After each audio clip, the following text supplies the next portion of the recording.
En esta sesión vamos a hablar un poco de las características de la Alta Edad Media para terminar de definir los elementos más importantes y que a la vez pueden apoyar el proceso de las lecturas que tenemos pendientes para estas 2 semanas. Cuando hablamos de la Alta Edad Media tenemos que hablar de un espacio geográfico cerrado, básicamente el que tenemos a la vista.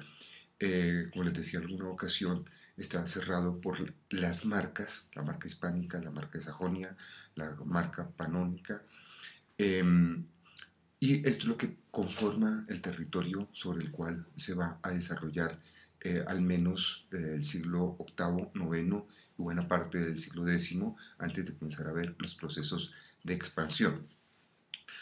En este sentido, cuando hablamos de Imperio Carolingio, debemos de hablar fundamentalmente de algunas características. Eh, si el cristianismo se debe fundamentalmente a 3 emperadores, primero Constantino, segundo Justiniano, el tercer emperador que le da una definición, que le da una forma al desarrollo del cristianismo es Carlomagno. Este proceso lo tenemos que ver fundamentalmente sobre el borde del año 800, año importante porque es el año de su coronación.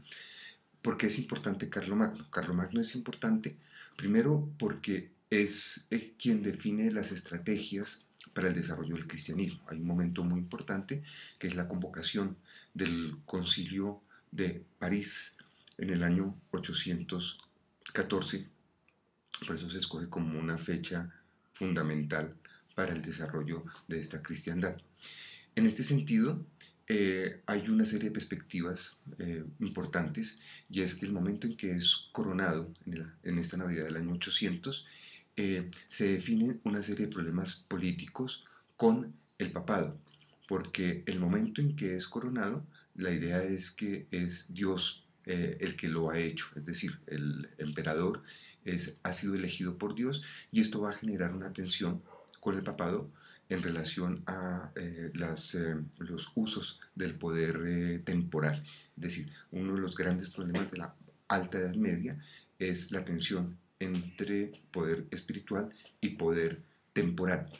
Eh, Estrategias que estuvieron normalmente distribuidas, por un lado, lo temporal en manos de los señores feudales o los reyes, y el poder espiritual teóricamente en manos del papado. Pero lo que ocurre durante estos siglos es reyes que se apropian del poder espiritual y papas que se apoderan del poder temporal. Es decir, esta tensión es muy característica de la Alta Edad Media, y solamente vamos a ver que encuentra un proceso de definición, un proceso de distribución de poderes, sobre todo especialmente con las reformas gregorianas, y esto a mediados del siglo XI. Ahora, en este sentido, ahí tienen la imagen, es una imagen muy posterior, es una imagen del siglo XIII, pero esta idea de Carlomagno siendo coronado por el Papa va a tener una difusión y una trascendencia bien importante a lo largo de toda la Edad Media. Carlomagno va a ser recordado permanentemente como el ideal de rey cristiano, y sobre todo una figura política de gran trascendencia. Ahora, uno de los elementos fundamentales con respecto a la tradición carolingia es que finalmente se ensambla como una especie de comillas de una sociedad bíblica, en donde prácticamente todos los elementos del orden político-social se están tomando de modelos bíblicos. En este sentido, Carlomagno funciona como una especie de David. En la imagen bíblica, David es elegido por Dios. La sociedad se organiza a partir de los elementos que proporciona la tradición del Antiguo Testamento, es decir, el Antiguo Testamento se comporta como un gran arsenal donde se están sacando los modelos de organización social. Importante en este proceso de organización de una sociedad, comillas, bíblica, varios aspectos. La definición de sacramentos, por ejemplo, convertir la Eucaristía en el sacramento que reúne a todo el cuerpo social una vez a la semana, esto es un elemento carolingio. Dos, desplazamiento del bautismo como que había sido el sacramento más importante durante los últimos siglos. Aparecen costumbres mortuorias importantes como enterrarse con hábito religioso Allí comienza a configurarse un poco esta idea del más allá, por lo menos a ser, existe por supuesto, pero comienza a ser bien importante dentro del orden social.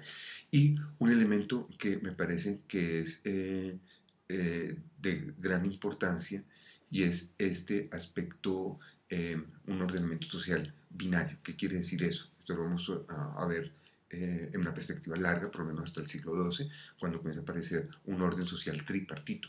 ¿A qué me refiero con un orden binario? Una sociedad que se organiza por contraposición, ricos y pobres, castos y no castos, casados y solteros, es decir, una sociedad que se organiza por oposiciones, derecha, izquierda, arriba, abajo. Ese elemento va a ser bien importante porque hasta el siglo XII vamos a ver que se comienza a desbaratar para dar paso a la formación de los terceros lugares.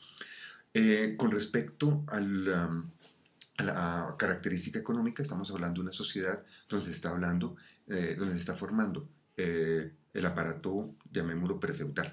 Las dos instituciones fundamentales, como lo veremos posteriormente, el feudo y el vasallaje, están distanciados. Es decir, puede haber feudo sin necesidad de vasallaje, pero también puede haber un compromiso, una relación hombre a hombre sin necesidad de entregarle un feudo. Esto está en proceso, está en relación a las características que tienen que ver con la conformación de este territorio carolingio, donde los procesos de expansión, partiendo del núcleo central que viene a ser este, eh, lleva a generar promesas de tierra a aquellos caballeros que le ayuden. Allí hay que le ayuden a Pipino en un comienzo y luego a Carlomagno, y esto es lo que va a generar una relación, una economía fundamentalmente basada sobre la tierra. A la muerte de Carlomagno, el poder pasa a su hijo Luis el Piadoso, y a su vez, a la muerte de este, por el Tratado de Verdún del 843, el imperio se va a dividir en tres partes. Carlos el Calvo eh, toma la parte occidental, es decir, el territorio, este territorio. Luis el Germánico va a tomar la parte oriental del imperio y finalmente Lotario la parte central, lo que va a dar origen a una serie de tensiones. Y esto es importante porque es donde aparecen las tres regiones culturales, es decir, aparecen tres, el imperio carolingio dura 2 generaciones fundamentalmente, y esto va a romperse. El rompimiento va a generar la aparición de las tres regiones culturales centrales para la tradición europea, Francia, la región germánica y la región de lo que actualmente sería básicamente Italia. Fíjense que prácticamente esta sociedad carolingia, el imperio carolingio, dura 110 años aproximadamente, entre el 800 al 911, van a ser sustituidos por los capetos, y aquí se va a generar un elemento bien importante con esta apropiación territorial, con esta ruptura del imperio en tres regiones. Vamos a ver cómo se va a generar una tensión donde los señores feudales van a tomar cada vez mayor poder, es decir, las tierras se convierten en espacios independientes y van a generar elementos de ruptura. Fíjense. Tenemos qué sucede en la parte oriental del imperio, lo que es actualmente esta región de Alemania. Allí se van a formar fundamentalmente varios ducados. Estamos hablando en un comienzo de 5. A esto me refería hace un momento cuando decía que esta división de poder, esta fracturación del imperio carolingio va a generar una atomización de las formas de absorber el poder. Sajonia, Franconia, Suevia, Baviera y Lorena van a ser los espacios que van a generar, se van a generar como ducados. Después veremos la formación de los feudalismos, cómo esto va a tener una perspectiva importante. Por herencia, Enrique I va a ocupar la tradición y va a afianzar el poder.